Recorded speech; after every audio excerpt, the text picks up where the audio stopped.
নমস্কাৰ বন্ধু বান্ধৱীসকল সকলোকে আমাৰ ইউটিউব চেনেল মিছন এডিআৰি 2.0ৰ আন এটা নতুন ভিডিঅ'লৈ স্বাগতম জনাইছোঁ।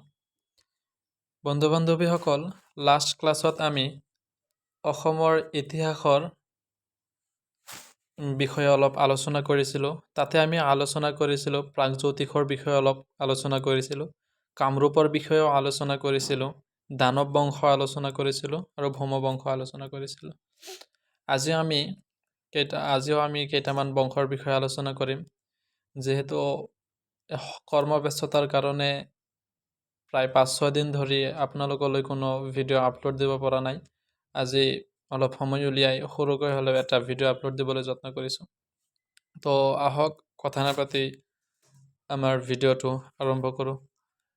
আজি আমি আলোচনা কৰিবলৈ লৈছোঁ বৰ্মন বংশ। বৰ্মন বংশ এটা খুবেই ইম্পৰ্টেণ্ট হয়, বৰ্মন ডাইনেষ্টি। এইটোৰ পৰা আমাৰ নিযুক্তি পৰীক্ষাত প্ৰশ্ন অহা সচৰাচৰ দেখিবলৈ পোৱা যায়। ইয়াৰে প্ৰথম হেৰিটো হ'ল যে বৰ্মন বংশৰ প্ৰতিষ্ঠাপক কোন আছিল? এই বংশৰ প্ৰতিষ্ঠাপক হ'ল পুষ্য বৰ্মন। এইটো এটা মনত ৰাখিবলগীয়া কথা। বৰ্মন বংশৰ প্ৰতিষ্ঠাপক কোন? এইটো হ'ব বৰ্মন বংশৰ প্ৰতিষ্ঠাপক পুষ্য বৰ্মন। তেওঁ গুপ্ত সম্ৰাট সমুদ্ৰগুপ্তৰ সমসাময়িক ৰজা আছিল। পুষ্য বৰ্মন গুপ্ত সম্ৰাট সমুদ্ৰগুপ্তৰ সমসাময়িক ৰজা আছিল। এইটো এটা ইম্পৰ্টেণ্ট বস্তু হয়। নেক্সট যে পুষ্য বৰ্মনে মহাৰাজা ধীৰাজ উপাধি গ্ৰহণ কৰিছিল। এই বস্তুটো ইম্পৰ্টেণ্ট। আপোনাৰ সুধি দিব পাৰে যে মহাৰাজা ধীৰাজ উপাধি কোনে গ্ৰহণ কৰিছিল? ইয়াৰ শুদ্ধ উত্তৰটো হ'ব পুষ্য বৰ্মন। এইটো ভালকৈ মনত ৰাখিব যে মহেন্দ্ৰ বৰ্মনে প্ৰথম অশ্বমেধ যজ্ঞ আয়োজন কৰিছিল। যে ইয়াতে তিনিটা কথা খুবেই মনত ৰাখিবলগীয়া কথা যে বৰ্মন বংশৰ প্ৰতিষ্ঠাপক কোন? এইটো হ'ল পুষ্য বৰ্মন। নেক্সট এটা কথা আহিল মহাৰাজা ধীৰাজ উপাধি কোনে গ্ৰহণ কৰিছিল? এইটো গ্ৰহণ কৰিছিল পুষ্য বৰ্মন। আৰু এটা হ'ল যে অশ্বমেধ যজ্ঞ কোনে আয়োজন কৰিছিল? এইটো হ'ল মহেন্দ্ৰ বৰ্মন। যে অশ্বমেধ যজ্ঞ আয়োজন কৰিছিল কোনে? মহেন্দ্ৰ বৰ্মনে। যে তাৰপিছতে বৰ্মন বংশত কেইবাজনো ৰজা আছিল, তাৰ ভিতৰত আটাইতকৈ গুৰুত্বপূৰ্ণ আৰু যাৰ বিষয়ে আমি চবচে বেছি পঢ়িব লাগিব তেওঁ হ'ল কুমাৰ ভাস্কৰ বৰ্মন বা ভাস্কৰ বৰ্মন।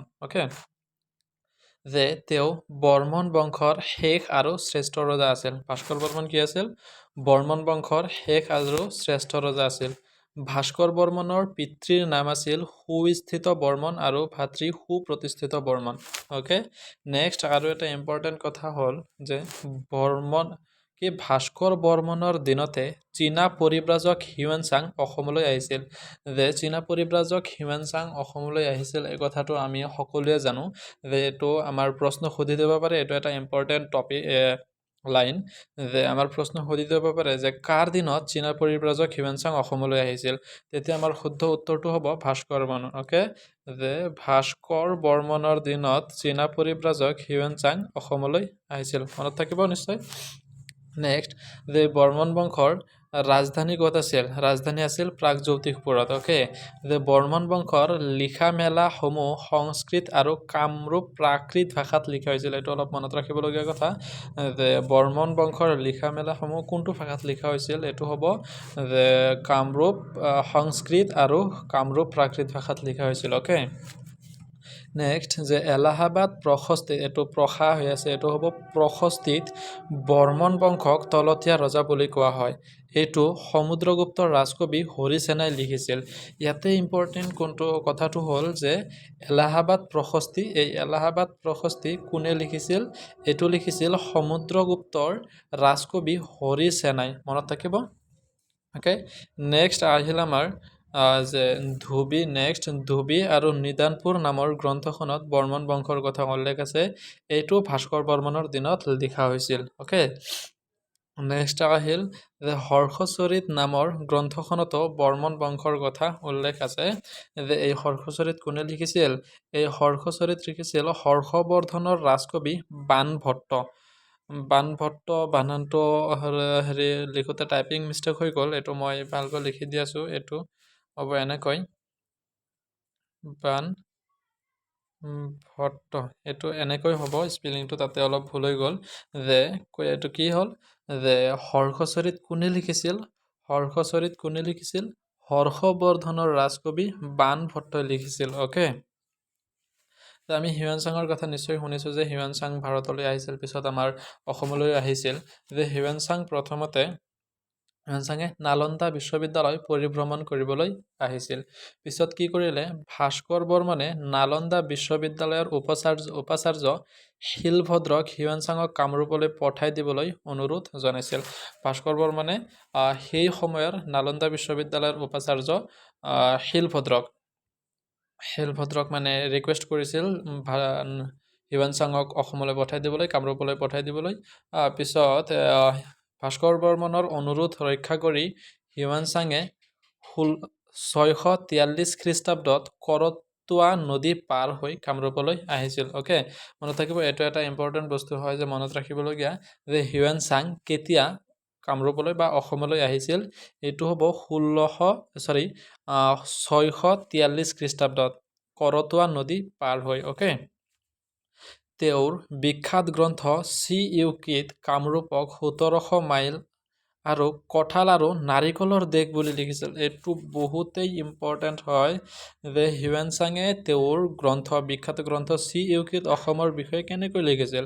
যে হিউৱেন চাঙে তেওঁৰ বিখ্যাত গ্ৰন্থ চি ইউকিত কামৰূপক 1700 মাইল আৰু কঁঠাল আৰু নাৰিকলৰ দেশ বুলি লিখিছিল। এইটো খুবেই ইম্পৰ্টেণ্ট হয়, মনত ৰাখিবলগীয়া কথা। অ'কে, নেক্সট আৰু এটা হ'ল যে ভাস্কৰ বৰ্মনে হিউৱেন চাং, এইটো দুবাৰ আহি গ'ল, এইটো নালাগে, যে হিউৱেন চাঙক এটা টুপি উপহাৰ দিছিল। এই টুপিটোৰ নাম হ'ল হোলালি। এইটো ভালকৈ মনত ৰাখিব, বহুতেই ইম্পৰ্টেণ্ট হয় যে ভাস্কৰ বৰ্মনে হিউৱেন চাঙলৈ এটা টুপি উপহাৰ দিছিল। এইটো নহ'লে কি দিছিল সুধিব, যে দিয়া যিটো টুপি উপহাৰ দিছিল সেই টুপিটোৰ নাম কি? যে ভাস্কৰ বৰ্মনে হিউৱেন চাঙলৈ উপহাৰ দিয়া টুপিটোৰ নাম হ'ল হোলালি। খুবেই ইম্পৰ্টেণ্ট হয়, এইটো মনত ৰাখিব। নেক্সট আহিল আমাৰ যে ভাস্কৰ বৰ্মনে ভাস্কৰাব্দ বা কামৰূপী চন প্ৰৱৰ্তন কৰিছিল। অ'কে, তেওঁ হংসবেগ নামৰ এজন কটকীৰ হতুৱাই উপহাৰ পঠিয়াই কনৌজৰ ৰজা হৰ্ষবৰ্ধনৰ লগত মিত্ৰতা স্থাপন কৰিছিল। বন্ধু হৰ্ষবৰ্ধনলৈ তেওঁ এটা এইটো আকৌ টাইপিং মিষ্টেক হৈ গ'ল, এইটো হ'ব উপহাৰ দিছিল। অ'কে, ছাতি উপহাৰ দিছিল। ছাতিটোৰ নাম আছিল আভোগ। এইটো এটা ইম্পৰ্টেণ্ট যে ভাস্কৰ বৰ্মনে বন্ধু হৰ্ষবৰ্ধনলৈ উপহাৰ দিয়া ছাতিটোৰ নাম কি আছিল? ছাতিটোৰ নাম আছিল আভোগ। এইটো মনত ৰাখিব, খুবেই ইম্পৰ্টেণ্ট হয়। অ'কে, নেক্সট, দুয়ো বন্ধুৱে মিলি গৌড় ৰজা শশাংকক আক্ৰমণ কৰিছিল। যে ভাস্কৰ বৰ্মন অবিবাহিত হোৱা বাবে তেওঁ কুমাৰ ভাস্কৰ বৰ্মন বুলি জনা যায়। যে এইখিনি নিশ্চয় বুজি পালে, ভাস্কৰ বৰ্মন খুবেই ইম্পৰ্টেণ্ট হয়, মানে বৰ্মন বংশৰ ৰজাবোৰৰ ভিতৰত ভাস্কৰ বৰ্মন শেষ আৰু শ্ৰেষ্ঠ ৰজা আছিল। তেওঁৰ বিষয়ে জানিবলগীয়া বহুত আছে, খুবেই ইম্পৰ্টেণ্ট হয়। অ'কে, নেক্সট আমি আলোচনা কৰিম শালস্তম্ভ বংশ। যে বৰ্মন বংশৰ পিছত কামৰূপক কোনে শাসন কৰিছিল? শালস্তম্ভ বংশই শাসন কৰিছিল। এই বংশৰ প্ৰতিষ্ঠাপক হ'ল শালস্তম্ভ। এইটো মনত ৰাখিব যে শালস্তম্ভ বংশৰ প্ৰতিষ্ঠাপক কোন? শালস্তম্ভ। এই বংশৰ ৰাজধানী আছিল হাৰুপেশ্বৰ, বৰ্তমানৰ তেজপুৰ। শালস্তম্ভ বংশৰ ৰাজধানী ক'ত আছিল?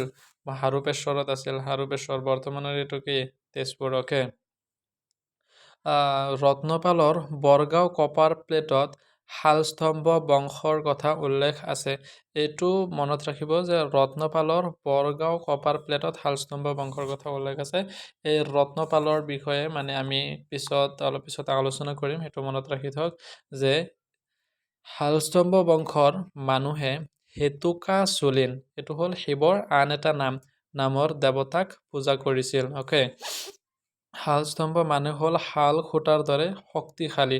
শালস্তম্ভ মানে যদি সুধিব নালাগে, কিন্তু সুধিও দিব পাৰে সেইটো, যে শালস্তম্ভৰ অৰ্থটো কি? এইটো হ'ল শাল খুঁটাৰ দৰে শক্তিশালী। নেক্সট আমাৰ আহিল যে এই বংশৰ শ্ৰেষ্ঠ ৰজাজনৰ নাম কি? এই বংশৰ শ্ৰেষ্ঠ ৰজাজনৰ নাম হ'ল শ্ৰী হৰ্ষদেৱ। তেওঁ গৌড়, উদ্ৰ, কলিংগ আৰু কুশল ৰাজ্য জয় কৰি কামৰূপক এক বিশাল সাম্ৰাজ্যত, আকৌ এইটো মিষ্টেক হৈ গ'ল, বিশাল সাম্ৰাজ্যত পৰিণত কৰিছিল। অ'কে, হৰ্ষদেৱে তেওঁৰ কন্যা ৰাজ্যমতীক নেপালৰ ৰজা জয়দেৱলৈ বিয়া দিছিল। ৰত্নপালৰ নেপালৰ চৰি, এইটো ৰত্নপালৰ নহয়, এইটো এটা টাইপিং মিষ্টেক হৈ গ'ল, এইটো হ'ব তাই, মানে কোন যে শ্ৰী হৰ্ষদেৱৰ কন্যা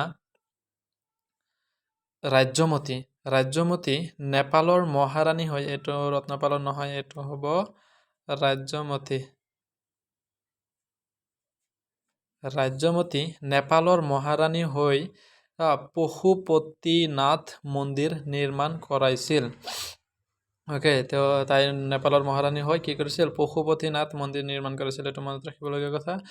আৰু এই বংশৰ শেষ ৰজাজন হ'ল ত্যাগসিংহ। বংশৰ শেষ ৰজাজনৰ নাম ত্যাগসিংহ।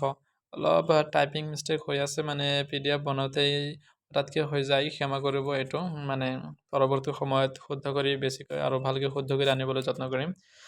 নেক্সট আমাৰ আহিল শালস্তম্ভ বংশৰ পিছত কামৰূপক কোনে শাসন কৰিছিল? পাল বংশই। এই বংশৰ প্ৰতিষ্ঠাপক ৰজাজনৰ নাম হ'ল ব্ৰহ্মপাল। পাল বংশৰ প্ৰতিষ্ঠাপক ৰজা কোন? ব্ৰহ্মপাল। ব্ৰহ্মপালৰ পিছত তেওঁৰ পুত্ৰ ৰত্নপাল কামৰূপৰ ৰজা হয়। তেওঁৰ দিনত Borgaon copper plate, Sualkuchi copper plate আৰু চোৰাতবাৰী কপাৰ প্লেট লিখা হৈছিল। এই অলপ আগত যে পাই আহিছিলোঁ ন, বৰগাঁও কপাৰ প্লেটত শালস্তম্ভ বংশৰ কথা উল্লেখ আছে। এইটো কাৰ দিনত লিখা হৈছিল? এই ৰত্নপালৰ দিনত লিখা হৈছিল বৰগাঁও কপাৰ প্লেট। ৰত্নপালৰ ৰাজধানী আছিল দুৰ্জয়া।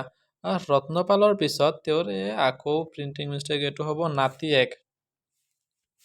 ৰত্নপালৰ পিছত তেওঁৰ নাতিয়েক, মই লিখি দি আছোঁ,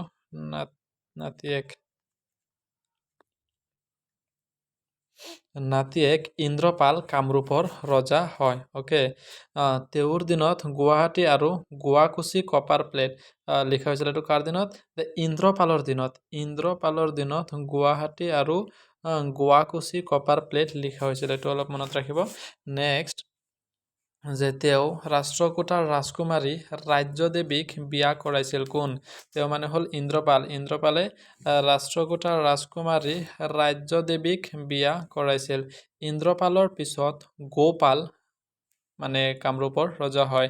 তেওঁৰ দিনত গছতল কপাৰ প্লেট লিখা হৈছিল। এইবোৰ মনত ৰাখিব যে কোনটো কপাৰ প্লেট মানে কাৰ দিনত লিখা হৈছিল। মই আকৌ এবাৰ ৰিভিজন দি দিম।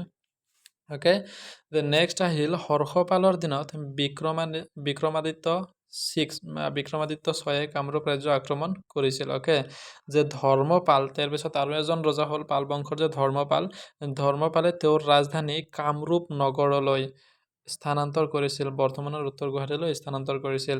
যে এই পাল বংশৰ শেষ ৰজাজন হ'ল জয়পাল। তেওঁ ঐতিহাসিক মদন কামদেৱ মন্দিৰ নিৰ্মাণ কৰাইছিল। অ'কে, নিশ্চয় বুজি পালে বন্ধুসকল। আজি মানে কেইবাটাও টাইপিং মিষ্টেক হৈ গ'ল। টাইপিং মিষ্টেকৰ সংখ্যা অলপ বেছি হৈ আছে। এইটো পৰৱৰ্তী সময়ত আমি মানে এইটো কম কৰি আনিবলৈ যত্ন কৰিম। তো আমি এবাৰ মানে শ্বৰ্টকৈ চাই যাওঁ আজিৰ ইম্পৰ্টেণ্ট কি আছিলে। ইম্পৰ্টেণ্ট কেইবাটাও হ'ল যে বৰ্মন বংশ। অ'কে, এই বৰ্মন বংশৰ প্ৰতিষ্ঠাপক কোন? এইটো চাবলগীয়া, পুষ্য বৰ্মন। নেক্সট, যে মহাৰাজা ধীৰাজ উপাধি কোনে গ্ৰহণ কৰিছিল? পুষ্য বৰ্মনে গ্ৰহণ কৰিছিল। আমাৰ নেক্সট ইম্পৰ্টেণ্ট কুৱেশ্যনটো হ'ল অশ্বমেধ যজ্ঞ কোনে আয়োজন কৰিছিল? অশ্বমেধ যজ্ঞ আয়োজন কৰিছিল মহেন্দ্ৰ বৰ্মনে। ইয়াৰে পৰাই আমাৰ তিনিটা মানে ইম্পৰ্টেণ্ট কথা মনত ৰাখিবলগীয়া। নেক্সট আহিল যে ভাস্কৰ বৰ্মন কি আছিল? বৰ্মন বংশৰ শেষ আৰু শ্ৰেষ্ঠ ৰজা আছিল। এইটো এটা ইম্পৰ্টেণ্ট। ভাস্কৰ বৰ্মনৰ দিনত চীনা পৰিব্ৰাজক হিউৱেনচাং অসমলৈ আহিছিল। এইটো এটা ইম্পৰ্টেণ্ট। নেক্সট, যে এলাহাবাদ প্ৰশস্তি কোনে লিখিছিল? এলাহাবাদ প্ৰশস্তি লিখিছিল সমুদ্ৰগুপ্তৰ ৰাজকবি হৰিসেনাই। ধুবি আৰু নিদানপুৰ নামৰ গ্ৰন্থত বৰ্মন বংশৰ কথা উল্লেখ আছে। এই ধুবি আৰু নিদানপুৰ কাৰ দিনত লিখা হৈছিল? ভাস্কৰ বৰ্মনৰ দিনত লিখা হৈছিল। তাৰপিছত আহিল হৰ্ষচৰিত কাৰ দিনত লিখা হৈছিল বা কোনে লিখিছিল? হৰ্ষচৰিত লিখিছিল হৰ্ষবৰ্ধনৰ ৰাজকবি বাণভট্টই। অ'কে, হৰ্ষচৰিত কোনে লিখিছিল? হৰ্ষবৰ্ধনৰ ৰাজকবি বাণভট্টই লিখিছিল হৰ্ষচৰিত। হিউৱেনচাং প্ৰথমতে নালন্দা বিশ্ববিদ্যালয় পৰিভ্ৰমণ কৰিবলৈ আহিছিল। পিছত ভাস্কৰ বৰ্মনে নালন্দা বিশ্ববিদ্যালয়ৰ উপাচাৰ্য শিলভদ্ৰক ৰিকুৱেষ্ট কৰিলে যে হিউৱেন চাঙক কামৰূপলৈ পঠাই দিয়ক। তেওঁৰ ৰিকুৱেষ্ট ৰক্ষা কৰি হিউৱেন চাঙে 643 খ্ৰীষ্টাব্দত কৰতৈ নদী পাৰ হৈ কামৰূপলৈ আহিল। তেওঁৰ বিখ্যাত গ্ৰন্থত চি ইউকিত কামৰূপক 1700 মাইল আৰু কঁঠাল আৰু নাৰিকলৰ দেশ বুলি উল্লেখ কৰিলে। এইটোৱে খুবেই ইম্পৰ্টেণ্ট। নেক্সট হিউৱেন চাঙে যে ভাস্কৰ বৰ্মনে হিউৱেন চাঙলৈ এটা টুপি উপহাৰ দিছিল। টুপিটোৰ নাম মনত ৰাখিব, এইটো হ'ল হোলালি। অ'কে, নেক্সট আৰু এটা হ'ল যে ভাস্কৰ বৰ্মনে বন্ধু হৰ্ষবৰ্ধনলৈ এটা ছাতি উপহাৰ দিছিল। ছাতিটোৰ নাম হ'ল আভুকে। এইটো এটা ইম্পৰ্টেণ্ট হয় যে ভাস্কৰ বৰ্মন, এইটো নালাগে। নেক্সট আহিল আমাৰ শালস্তম্ভ বংশ। মানে প্ৰতিটো বংশৰ প্ৰতিষ্ঠাপক কোন আছিল, শ্ৰেষ্ঠ ৰজা কোন আছিল আৰু শেষ ৰজা কোন আছিল, এইকেইটা বস্তু মানে জানিবলৈ যত্ন কৰিব লাগে। যেনেকুৱা ধৰক আমাৰ শালস্তম্ভ বংশ। শালস্তম্ভ বংশৰ যে প্ৰতিষ্ঠাপক কোন আছিল, শালস্তম্ভ। অ'কে, তাৰপিছত শেষ ৰজা কোন আছিল আৰু শ্ৰেষ্ঠ ৰজা কোন আছিল, এই তিনিটা বস্তু আমি খুবেই ভালকৈ চাব লাগে। চ' আমাৰ ইয়াতে নেক্সট আহিল যে কাৰ দিনত কোনটো কপাৰ প্লেট লিখা হৈছিল, সেইটো এবাৰ চাই যাওঁ। যে ৰত্নপালৰ দিনত লিখা হৈছিল বৰগাঁও কপাৰ প্লেট। এইটো পিছত পাম এইটো, এইটো ইয়াতে ভুল হৈ গ'ল। যে শালস্তম্ভ বংশৰ লোকসকলে হেতুকাচেলুন মানে নামৰ এটা শিৱৰ আন এটা নাম, হেতুকাচেলুন নামৰ দেৱতাক পূজা কৰিছিল। শালস্তম্ভ বংশৰ শ্ৰেষ্ঠ ৰজাজন হ'ল হৰ্ষদেৱ। হৰ্ষদেৱৰ কন্যা আছিল ৰাজ্যমতী। ৰাজ্যমতীক নেপালৰ ৰজা জয়দেৱলৈ বিয়া দিছিল। যে ৰাজ্যমতী মহাৰাণী হৈ নেপালৰ মহাৰাণী হৈ পশুপতিনাথ মন্দিৰ নিৰ্মাণ কৰিছিল। আৰু এই শালস্তম্ভ বংশৰ শেষ ৰজাজন হ'ল ত্যাগসিংহ, মনত ৰাখিব। নেক্সট আহিল আমাৰ পাল বংশ। আকৌ পাল বংশৰ প্ৰতিষ্ঠাপক ৰজা হ'ল ব্ৰহ্মপাল। তাৰপিছত ৰত্নপালৰ দিনত লিখা হ'ল Borgaon copper plate, Sualkuchi copper plate আৰু চুৰাটবাৰী কপাৰ প্লেট। অ'কে, নেক্সট ইন্দ্ৰপালৰ দিনত লিখা হৈছিল গুৱাহাটী কপাৰ প্লেট আৰু গুৱাকুচি কপাৰ প্লেট। আৰু গোপাল ৰজা হয়, এই গোপালৰ দিনত লিখা হৈছিল গছতল কপাৰ প্লেট। ইয়াতে তিনিটা কপাৰ প্লেটৰ কথা আছে, এইটো অলপ ভালকৈ মনত ৰাখিব। আৰু নেক্সট হ'ল যে এই বংশৰ শেষ ৰজাজন হ'ল জয়পাল। আৰু জয়পালে কি কৰিছিল, ঐতিহাসিক মদন কামদেৱ মন্দিৰ, যিটো বাইহাটা চাৰিআলিত আছে, সেইটো চবেই জানো আমি, এইটো নিৰ্মাণ কৰিছিল। তো বন্ধুসকল, আজিৰ ভিডিঅ'টো ইমানলৈ আছিল। ভিডিঅ'টো শেষলৈ চোৱাৰ বাবে সকলোকে ধন্যবাদ জ্ঞাপন কৰিছোঁ। আমি পৰৱৰ্তী সময়ত আৰু মানে ভালকৈ ভিডিঅ'বোৰ আনিবলৈ যত্ন কৰিম। কৰ্মব্যস্ততাৰ বাবে আজি মানে ভালকৈ সময় দিব নোৱাৰিলোঁ, বহুতো টাইপিং মিষ্টেক হৈ গ'ল, ক্ষমা কৰিব। পৰৱৰ্তী ভিডিঅ'ত আমি অলপ ভালকৈ আনিবলৈ যত্ন কৰিম। ভিডিঅ'টো শেষলৈ চোৱাৰ বাবে সকলোলৈ আন্তৰিক ধন্যবাদ জ্ঞাপন কৰিছোঁ।